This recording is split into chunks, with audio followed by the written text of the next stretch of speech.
Good morning and welcome to Dateline New Haven on WNHH-FM, live streamed at newhavenindependent.org. This is Paul Bass, inviting you to help look behind the headlines on the stories that make our community tick. Well, we know it's stories, two stories are making our community tick: COVID-19 and American cities in flames. Not New Haven. New Haven's not in flames, but there have been street protests around the country, overwhelmingly peaceful, but enough incidents with violence and mass arrests that everybody's on edge, including in New Haven.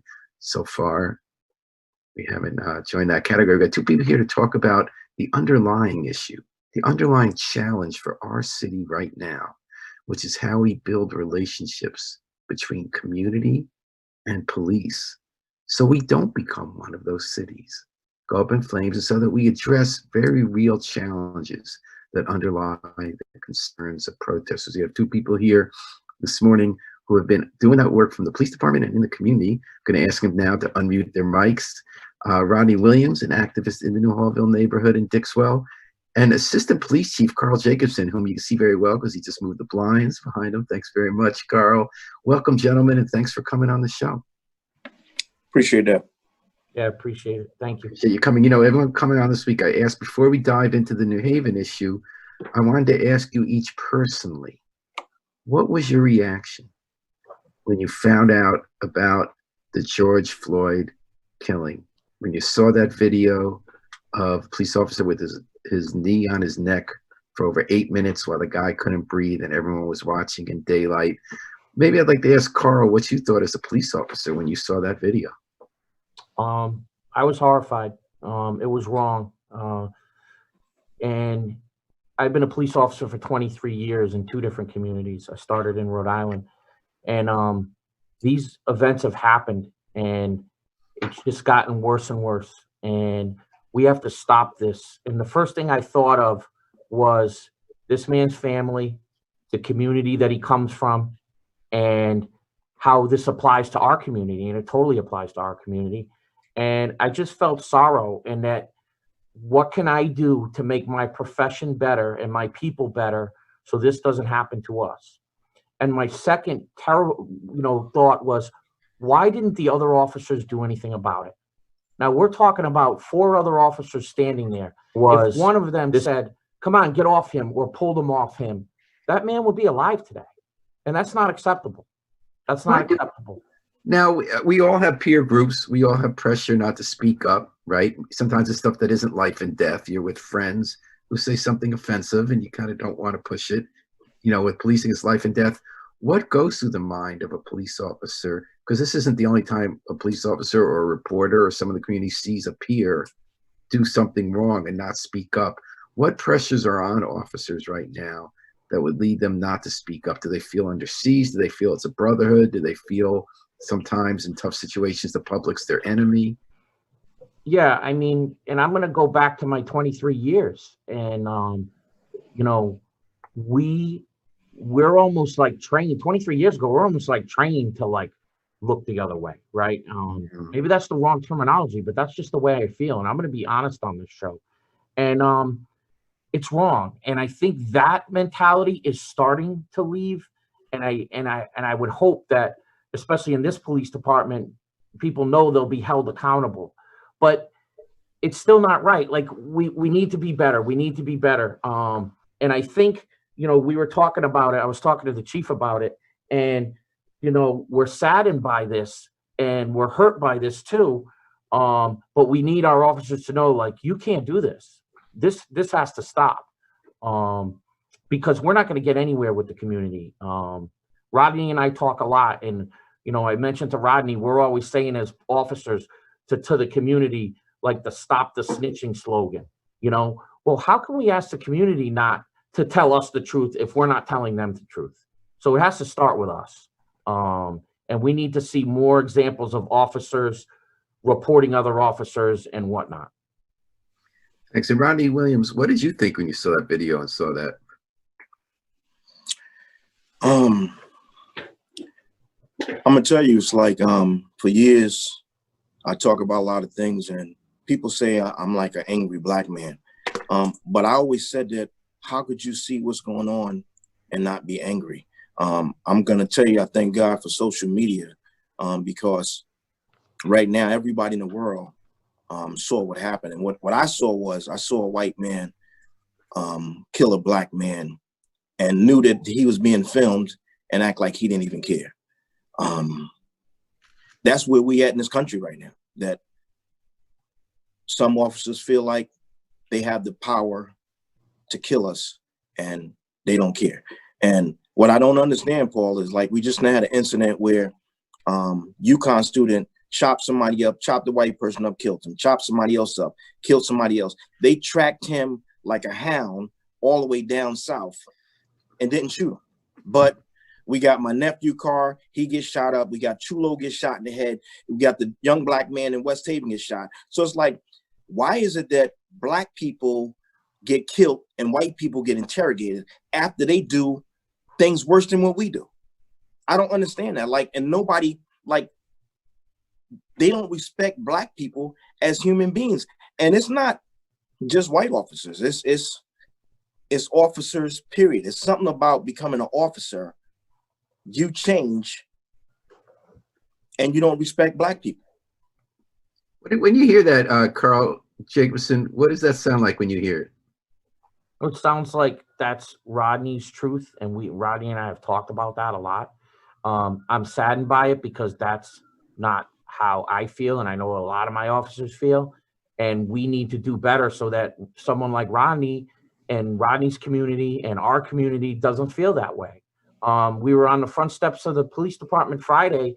Barbara Fair was having a protest, and a young woman said to me, "I'm afraid for my child to go outside." That's not why I joined the police force, Paul.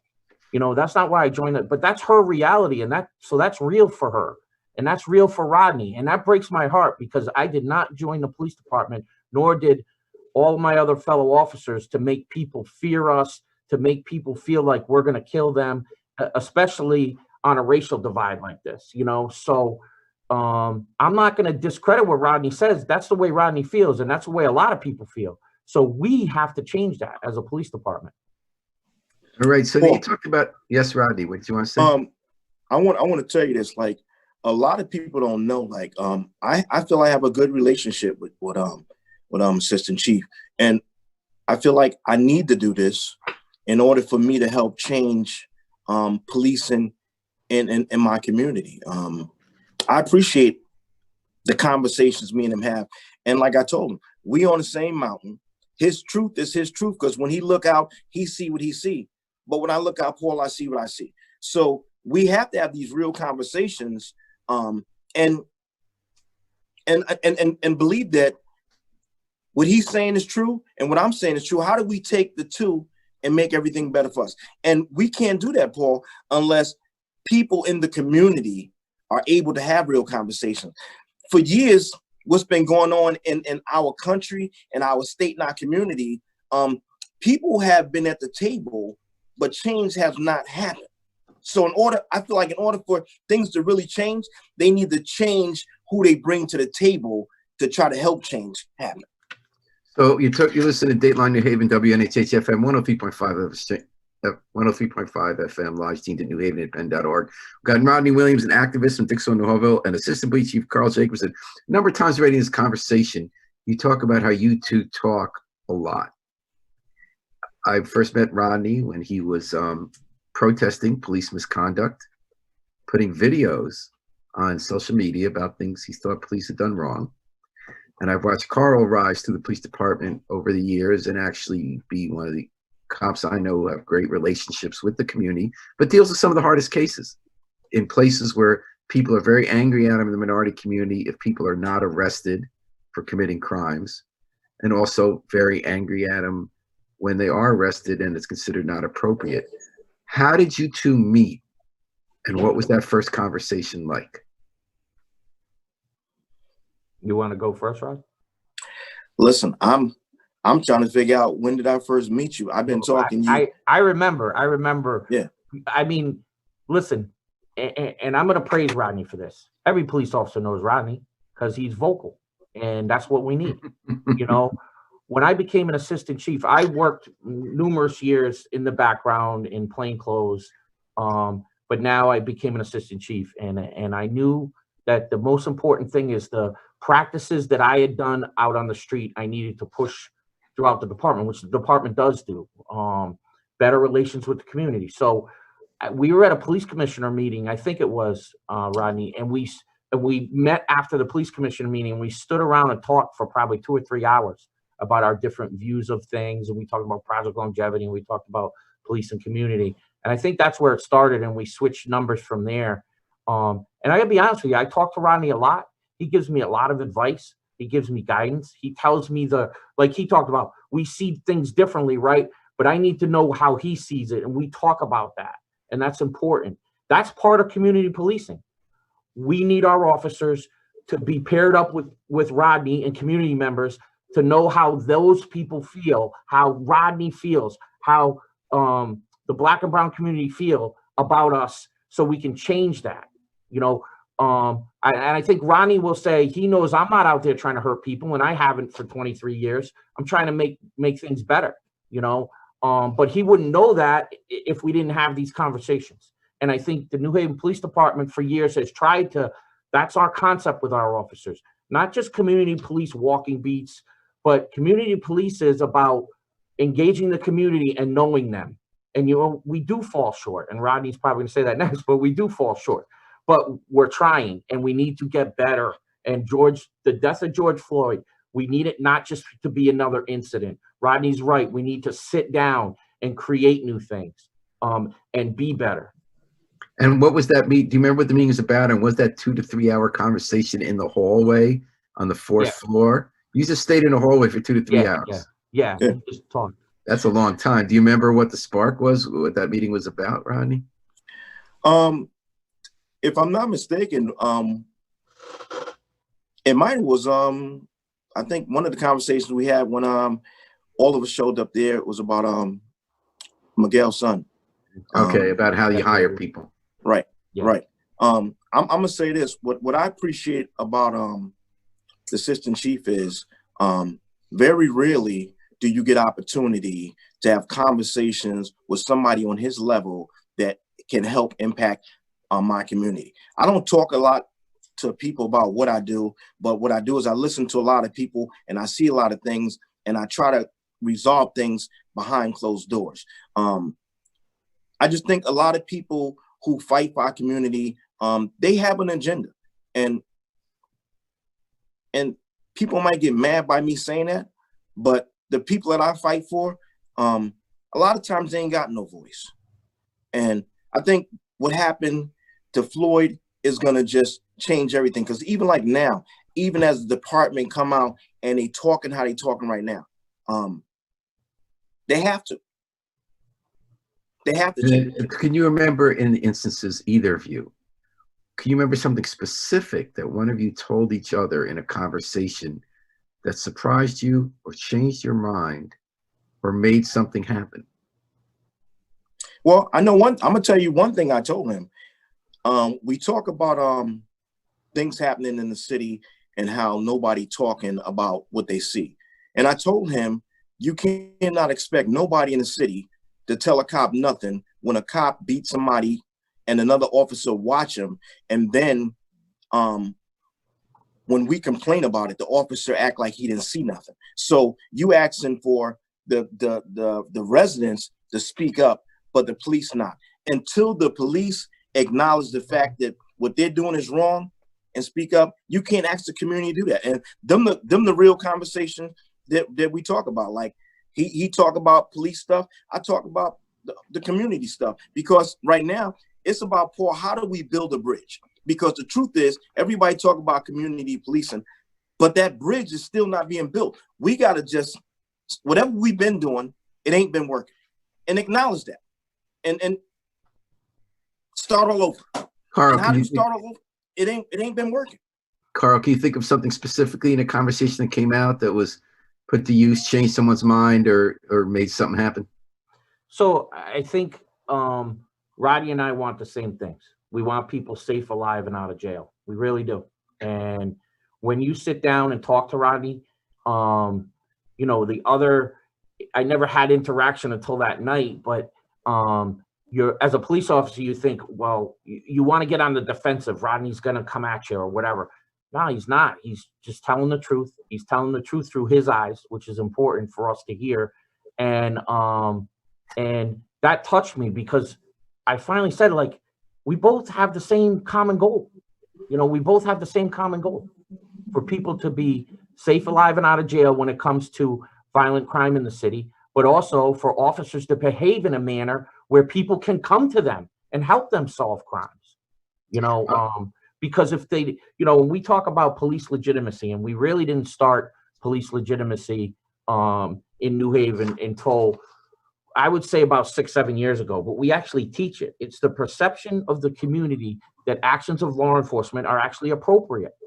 And if there's police legitimacy, the community commits less crimes because they don't think the cops are bad.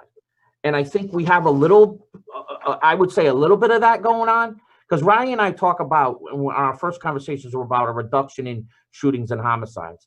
And I said, well, we do things like Project Longevity and we've solved some crimes and this and that. And Ronnie said, no. We as people treat each other better. And it kind of like, wow, okay, he's right. You know, I think both things is what happens. I remember 6 years ago when Tracy Mears and others were talking about that theory of police legitimacy. And, you know, because you mentioned words that a lot of our listeners might not know, Project Longevity. We did all this research, who's at most risk of committing crimes and hurting the community, hurting themselves, and you bring them in, you give them tough love, give them an option to go straight with the help of people or long sentences. But legitimacy, I think, had to do with the way a cop talks to you when they see you. Or if they watch somebody do something wrong or don't say something, those interactions. And you're saying, Carl, that if people feel the police are acting right, then they're more likely to act right. Exactly. And if they see the police themselves, they will in turn police themselves and also help the police. And we actually teach a full class at the academy, which in Rodney's and my conversations, I said, you know, come and see that class. Come and see, Stacy Spell and I actually teach it, but come and see that class. And I want to take that one step further. And Rodney's been pushing me about this and said, I think, Rodney, you even said, like, this is going to happen. Like, an incident like this is going to happen. And then after George Floyd was killed, he said, he told me, he's like, it's going to get worse in this country and bad things are going to happen. And I agreed with him. And we need to bring community members into those trainings so they can talk to the cops, and then they can also see what we train. And I remember that police commissioners meeting too. Rodney said to me, we had talked about an officer that had been fired or disciplined or something. And he said, wow, you guys discipline people? Like he didn't know. You know what I mean? So people need to know that, you know? Jaywan Carter asks, thanks for listening, Jaywan. Assistant Chief, in your experience, have you witnessed a certain part of due process of an officer? Is there a way to hold them accountable? Yeah, I mean, Paul and I talked about there's a video, there's an image going around of a sergeant from 2012 with his foot on somebody's neck. People believe that happened yesterday. It didn't happen yesterday. It happened in 2012. He was suspended and basically retired immediately after his suspension. He was, suspended for use of force.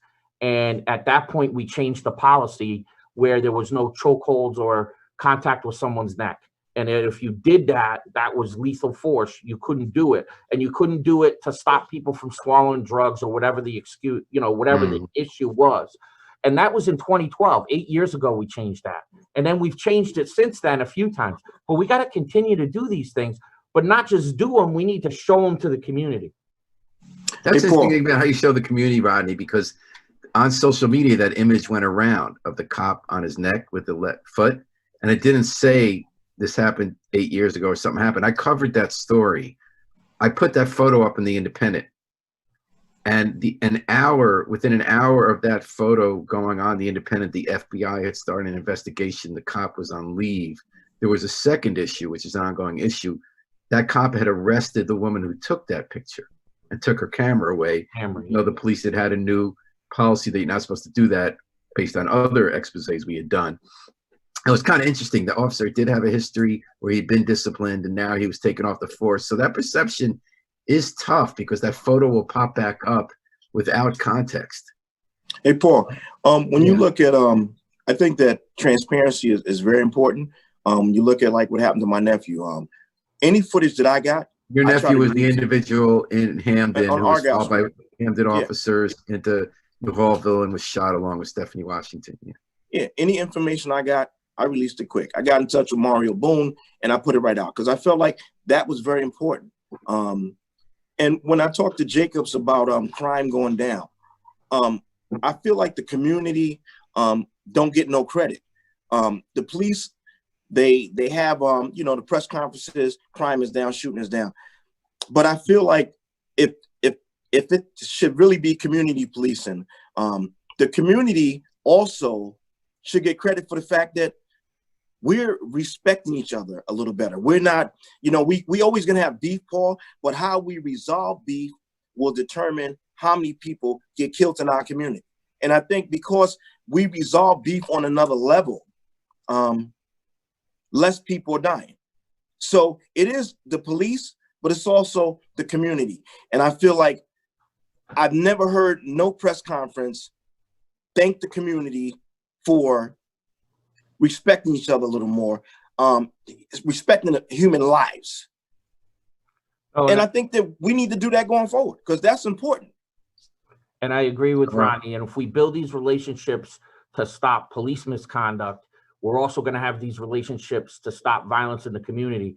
But I will just say one thing to Ronnie is we do always thank the community for their information because we couldn't figure out what's going on or solve crimes without the community. But you're right.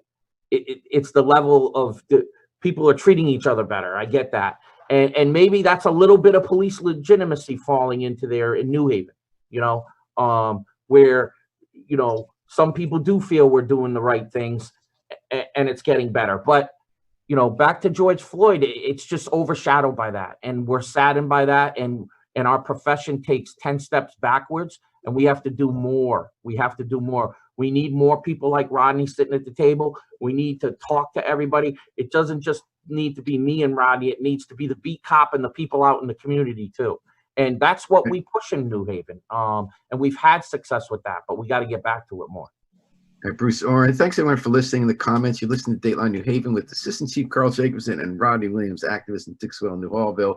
Bruce Oren asked about the status of Civilian Review Board. There's a new law for tough Civilian Review Board. The people have not all been named. They have to be named and approved by the alders and the mayor. They said this week they're going to try to move faster. They feel they haven't moved fast enough. Andrew Downer asks, any talks on filling the vacant spots you now have? And how many cops percentage-wise are black in the department? Thank you, Andrew. I know that the department itself is 51% minority and women. I believe black officers is 36 or 38%. Yeah, we need a more diverse police department. I think we have one of the most diverse police departments in the country, but we need a more diverse police department. And Ronnie and I were just talking about that the other day. Like, I said, help me get good people to come and be police officers, you know, and that we need to work on that. Well, you know, but now wait, before you go on, Rodney, isn't there an issue with the budget? You've been trying, we're down 100 officers by the end of this year with expected retirements. Although some people say we should have fewer officers, it's over policing, but people want to fill the ranks. Are you going to be able to? Are you going to have the money? I believe the budget was approved that does have vacant spots that we will be filling. Yes. Oh, good. The money got put back in. Rodney, I apologize to interrupt you. What are you saying, sir? It just seemed like over the past, you know, 9 years, it's just we talk about recruitment, we talk about trying to identify minorities, but it just seemed like it's a process of weeding out blacks that try to get on the force. That, you know, there's a difference in saying let's try to do it and doing it.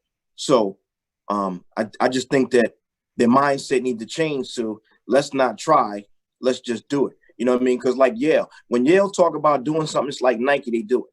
You know, they built a dorm that looked like the dorms that they had built years ago, like exact brick, everything. So I'm saying, how could you do that? And then we just talking about building a bridge between the police and the community, and then they make it so difficult. I just feel like if you're really trying to hire blacks and minorities on the police department, you should be able to do that.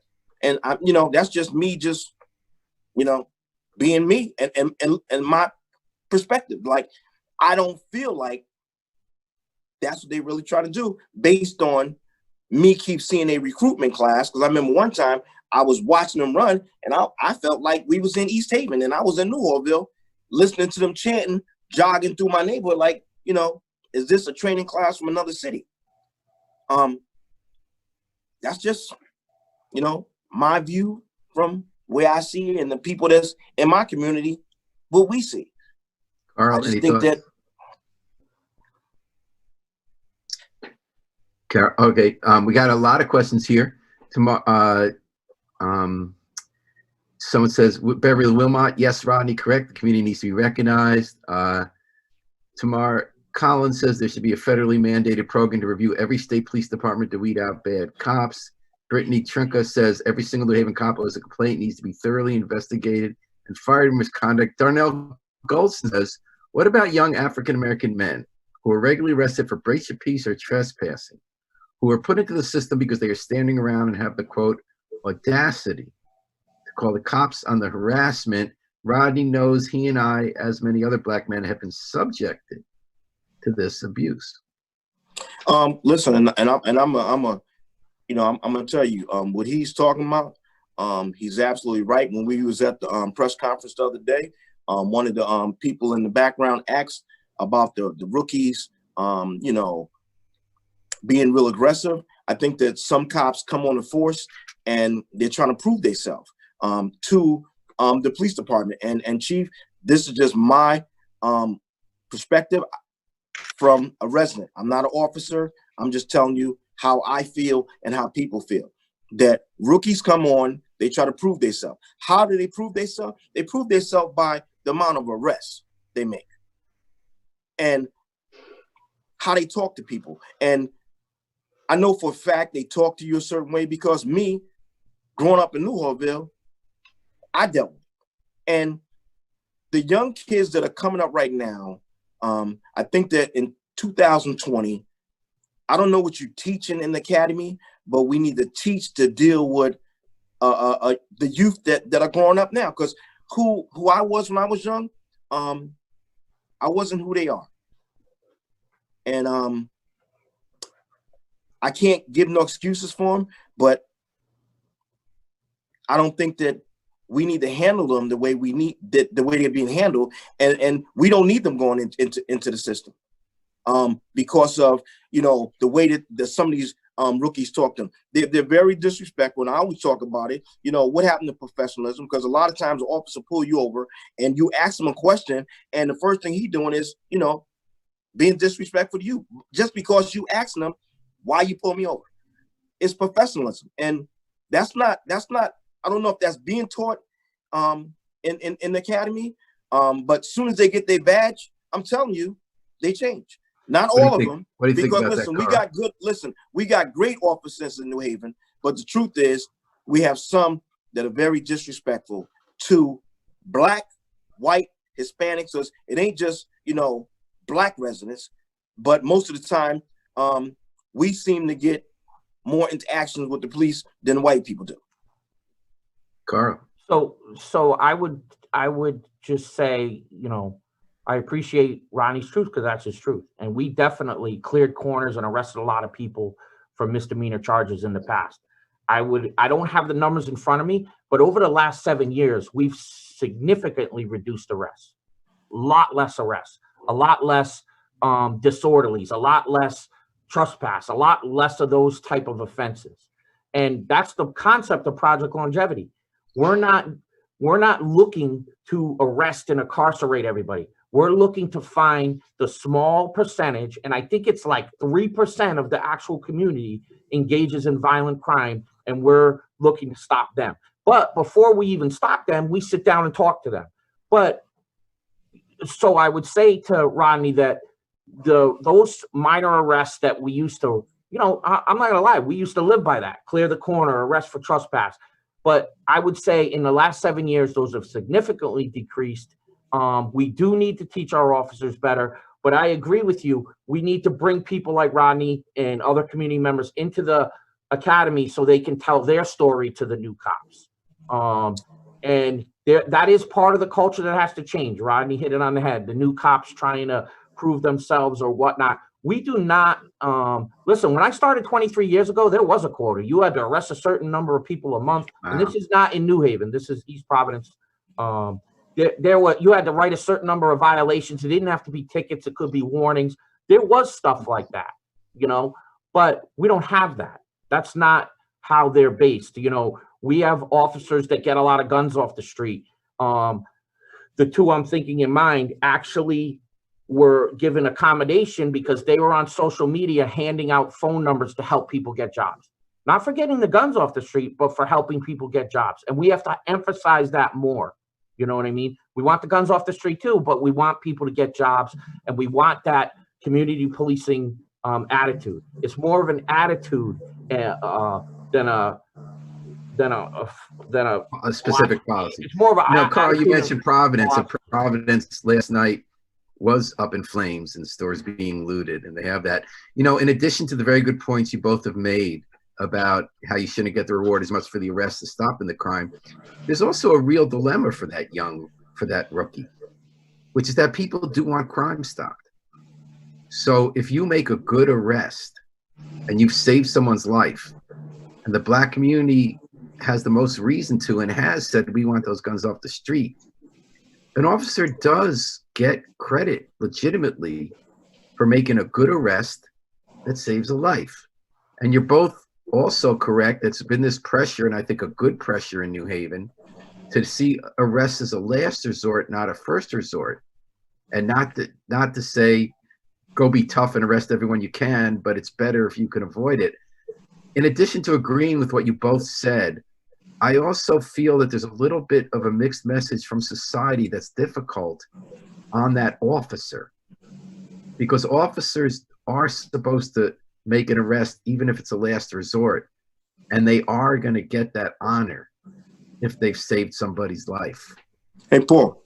Yeah. Can I ask you a question? I saw something on the news, and they had a survey on CNN, and they asked, how old were you when a cop pulled a gun on you? So, Paul, I'm gonna ask you, as a Jewish man, have you ever had the police pull a gun on you? I'm not sure if they pulled the gun. A number in New Haven. No. You arrest me. If you're not sure, then the answer is no. Because let me. It was Milford, yes, but I was an adult. Yes. No, you're right. I'm agreeing with you.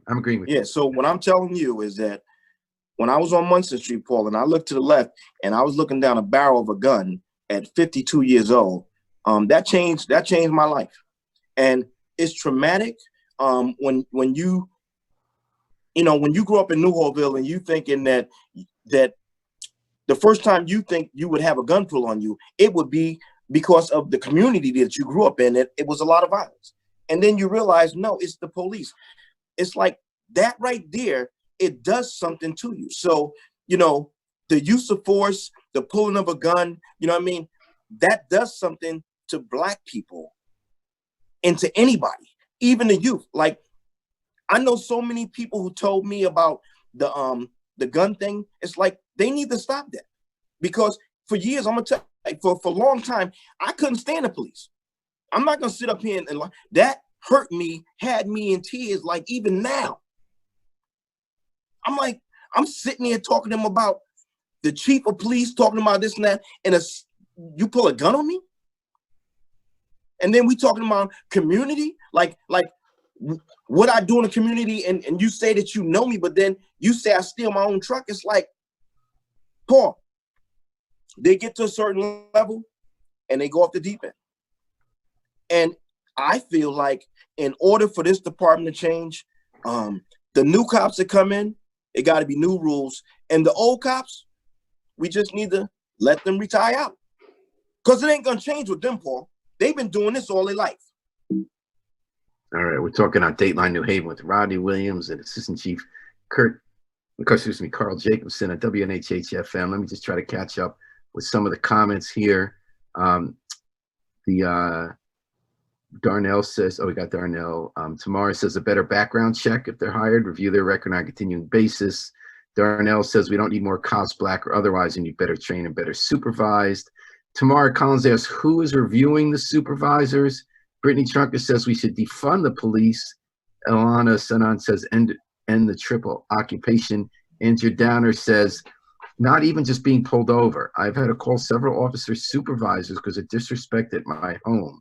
Even the alder, her alder is African American, was disrespected. There's truth to the disrespect from officers. Any thoughts on that, Carl? Well, I mean, I'm going to defend the police department to a certain degree, but I'm not out there every day. I used to be, but yeah, do people get in situations where they feel disrespected? You know, I'm not going to make an excuse for it. It's not acceptable. And if it's a situation like the situation that happened to Rodney, I believe they thought the truck was stolen or whatever, and they pulled the gun on him. When you figure everything out and it's not a stolen truck, you have to talk to that person and talk them through it. And you know, we're the community is our customers, correct? So when they leave our presence, we need to make sure they leave with a feeling better than they did when we first got there. You know, and that's like the woman that said the other day, like, when the police show up, I feel scared and I feel terrible. That makes me feel terrible. That's not how we want you to feel when we show up. We need people in the community to feel safe when we show up, you know, but you have to first acknowledge that things we did in the past were wrong. And we have done that. And I've had other leaders ahead of me say that what we did in the past was wrong. We used to have a homicide and we flooded the whole community. And even the guy who, you know, I'll use Ronnie, 52 years old, driving to work, gets his car towed because it's unregistered. How does that help violence? That doesn't help violence, but that's the stuff we did. Zero tolerance, clearing corners, arresting everybody on the corner. I'm telling you, that was wrong, you know? And then we have to go from that point and make it better. And we have to get people to trust us. Like I tell our cops, when you go to a call, that might be the first interaction someone has with the police, like Rodney's situation. You go to a call, that's the first interaction someone has with the police. You can determine whether they're going to like the police or totally hate the police. So I'm sorry. No, go ahead.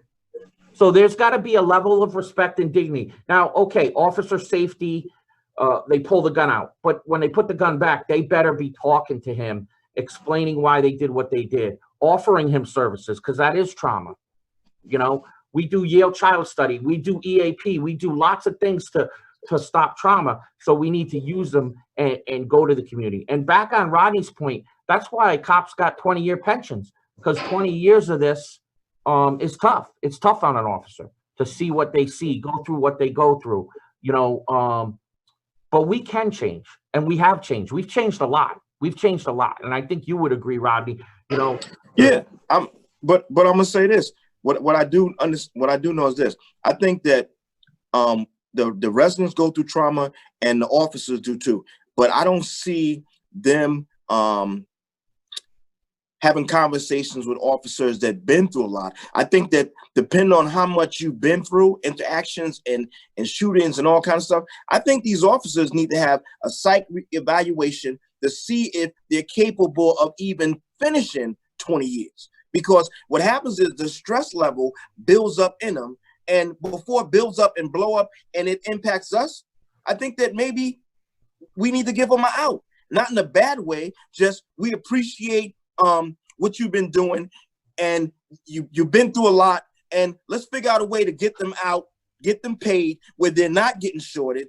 But I don't think that they need to be there for 20 years if they had 20 years of drama and they can't handle it, because this job ain't for everybody.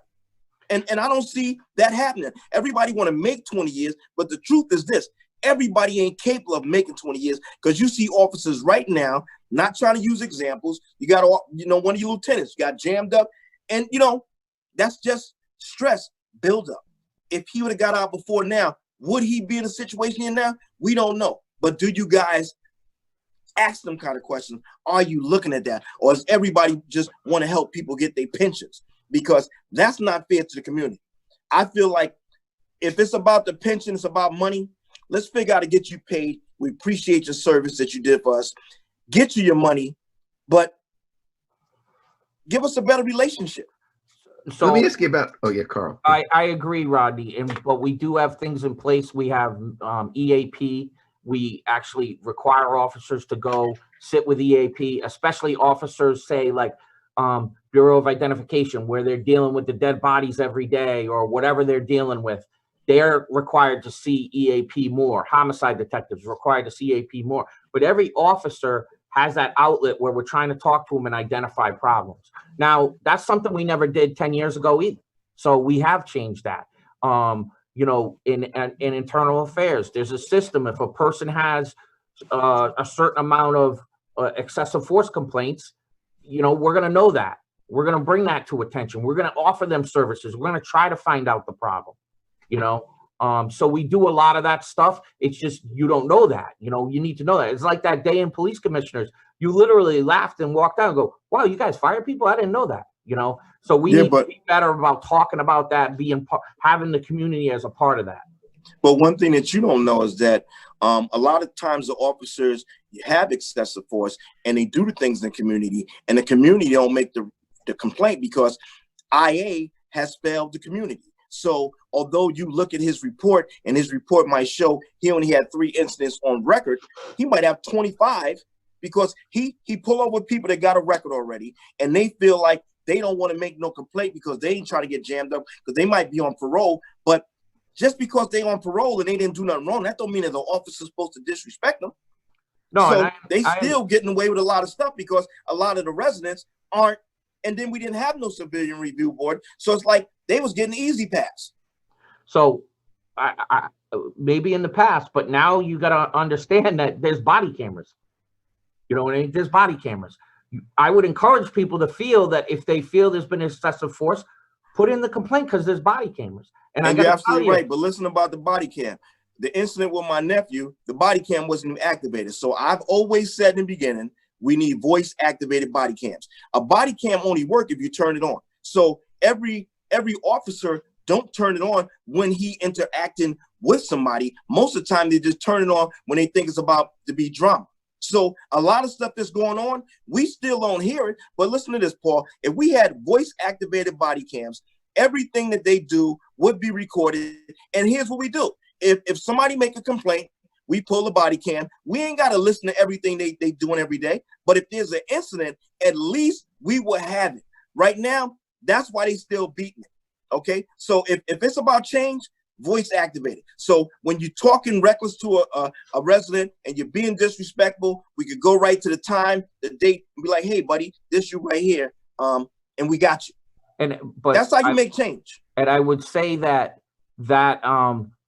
in a lot of the complaints we have now, we do have complaints, and a lot of those complaints you can see right on the body camera they're not doing anything, you know. Also the body camera buffers. So we see, even in your nephew's thing, we saw a backing of the body camera where you know the bad part was in there, you know what I mean? But you're right, there wasn't no voice. There wasn't a voice. Exactly. The problem with so it's still your word against my word, because if they're not hearing what I'm saying to you first, then it's still your word against mine. And most of the time, the police, 9 times out of 10, his word is better than mine. But we will discipline somebody for not putting their body camera on, and we have. Do you think there should be voice activated body cams? I don't know how that works. I don't know if there's that technology. Oh yeah, yes it is. You got voice activated phones. Like when that's been around. If we could go to the moon, bro, we could do voice activated body cams. Did we go to the moon? Let's just keep. We got internet. What we doing right now, Zoom. You talking about a voice activated? Somebody start talking and recording. That's a no brainer. All right, and we're also here on Planet WNHH 103.5 FM, live stream NewHaven.org with Assistant Chief Carl Jacobson, Rodney Williams. We've got a bunch of comments I want to get to. They're good comments. Thanks everyone for listening and questions. Carl, I wanted to ask you one question. What's it like for the cop of the beat at a moment like this, when at least every cop I know is horrified by the video, feels it makes the profession look bad, just like we feel bad as reporters if someone does something horrible. They're feeling bad about the reputation of their force. They feel that the community's down on them. They read about other cities where police officers have been killed, and that whatever you believe about how violence has started in other cities, there has been violence. What is it like for the cop who comes to work with that mix of pressures and emotions right now? Well, I would say it's a struggle, because they still have to go out and do their job and possibly arrest people. You know, if protests get out of hand, you might have to arrest protesters. Do you really want to arrest protesters? No, because you understand what they're protesting. You know, it's a struggle, and that stress and stuff that Rodney was talking about, and we should get. This is a time when our cops are stressed out, and I will add that over the last few days, we've had cops' families receive death threats, phone calls, text messages. You know, that's going on too to their families. So we have to understand what they're going through. And I think Rodney talked about it. He said, it's too stressful. Let's, you know, and they kind of lose it at the end. I mean, hey, perfect example, that state trooper video, right? That guy was a good guy. He's a good guy, you know, but he lost it. He completely lost it. And it's, you know, it's still an investigation. So I don't want to talk about it, but I think it's wrong.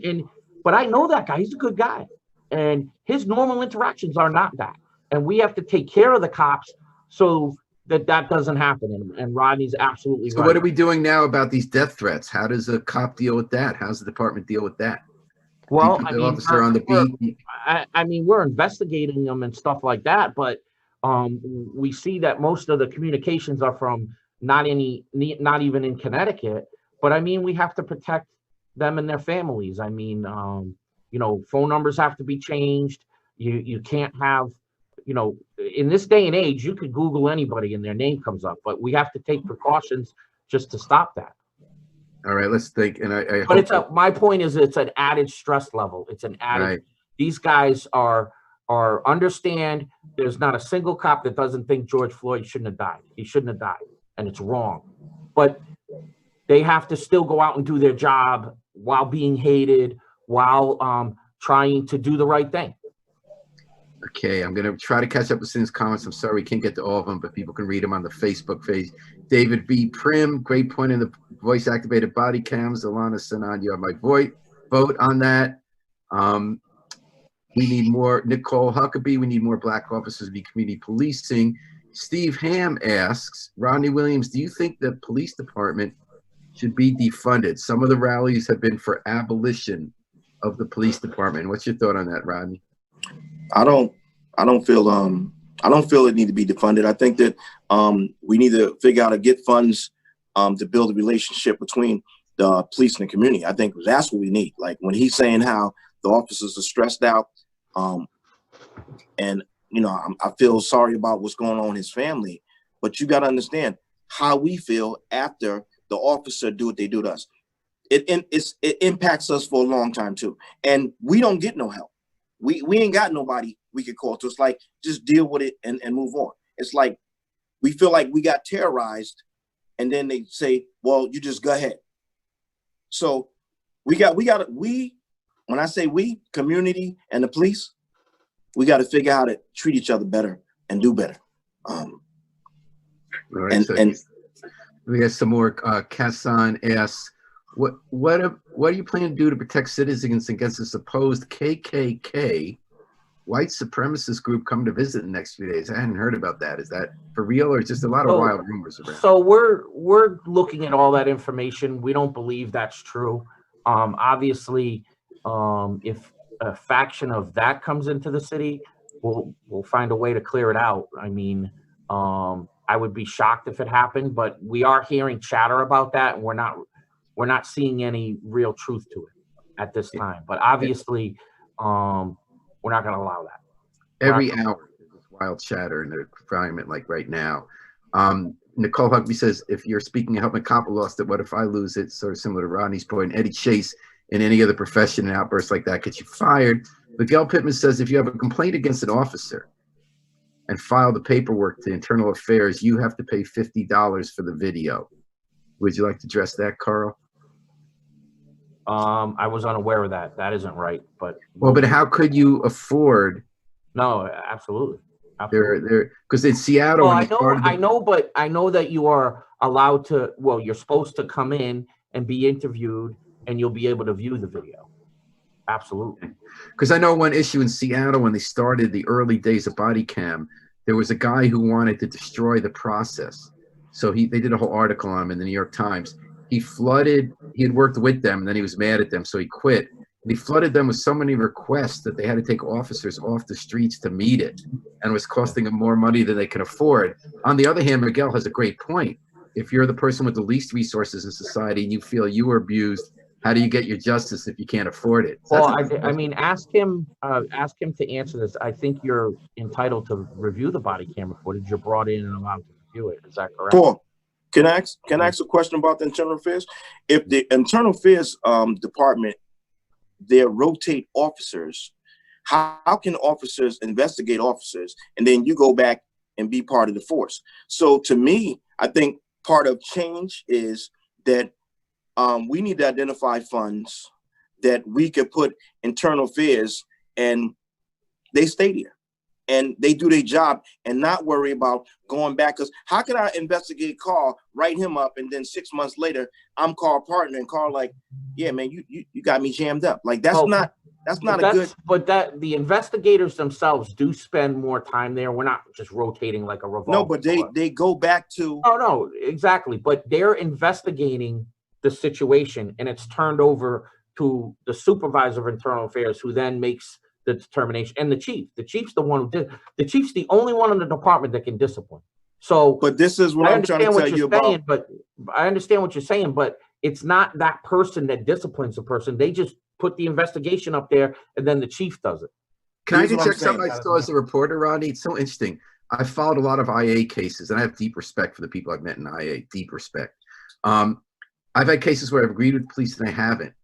And it was in a couple of cases, it was that officers I really wildly disagreed with, and I wasn't sure they were good cops. They did some of the best internal affairs investigations I've ever seen. And then there were other cases where I really thought there was a good IA case, and I felt that a higher up caved to political pressure. It's not the current crew. Caved to political pressure to ignore the good information that IA turned up. No, I'm not disagreeing. Paul, what's your name? Who? What's your name? Your name Paul Babz. Yeah. And who are you in the city of New Haven? So when you put in a complaint, you know what I mean? You're capable of taking that to another level. He's talking about his Rodney. The one I'm most unhappy about was one involving me. I felt it was a great IA complaint and that people caved to political pressure, not do anything about it. But I'm not disagreeing with you at all. I'm just saying that. I'm just telling you that. I'm talking about the best IA report I ever saw about racial misconduct. Was written by an officer who was white, who I thought had racially insensitive views. So I'm just saying you never can know. I think, Rodney, you agree with that. I think you never know about people. They surprise you. Often in good ways too, you know? I don't know. What do you think, Carl? No, I agree with Ronnie. It would be better to be more consistent. Listen, we need help. We need ideas. We're willing to change. We're willing to do what it takes. We got to listen to the community, and Rodney's right. Our administration is not against the CRB. We're not against it. You know, everybody needs a voice so that you can look at the body camera, Rodney, and be like, oh, okay. You know what I mean? That does trouble me about the $50. I think that's only, did he answer whether you get to view it? No, you had to pay for it because I had to pay for mine.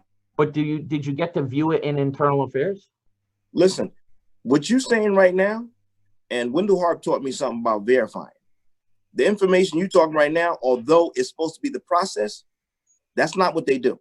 Because I remember when I did internal affairs, I never got no letter, never got notified that somebody was even handling my case. So this process that they say, even when I talked to Captain Duff one time, he said, I'm gonna look into some, you know, people say stuff when you put in a certain spot, but as far as verifying, two different things. And I think that that's what we need to start doing. We need to start verifying that what's supposed to be done is actually being done.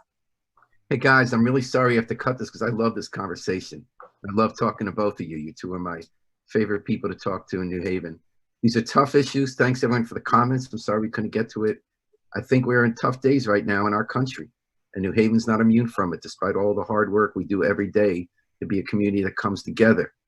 My prayer is that we get through the next few weeks together, that we deal with our hard issues, and that everybody on all sides of the line is safe, healthy, and that we can build a better New Haven. I think we started to today. Assistant Chief Carl Jacobson, community activist Rodney Williams, thank you for having this tough conversation on Dateline New Haven. I look forward to more of them. Appreciate you, Thank Chief. for having I us. I deeply respect the work that both of you do on your own and the work you do together. I also deeply respect the work of WNHA station manager Harry Droz. He's the miracle man behind the controls. People don't even know that one of the machines malfunctioned today on the web, and we still got this going, and everybody got to weigh in. Thank you, Harry Droz. We're going to take it out with the Afro-Semitic Experience, performing I Wish I Knew How It Would Feel to Be Free from the group CD A Plea for Peace. This is Paul Bass, inviting you to fly free with us all day and all night on WNHH-FM, New Haven's home for community radio.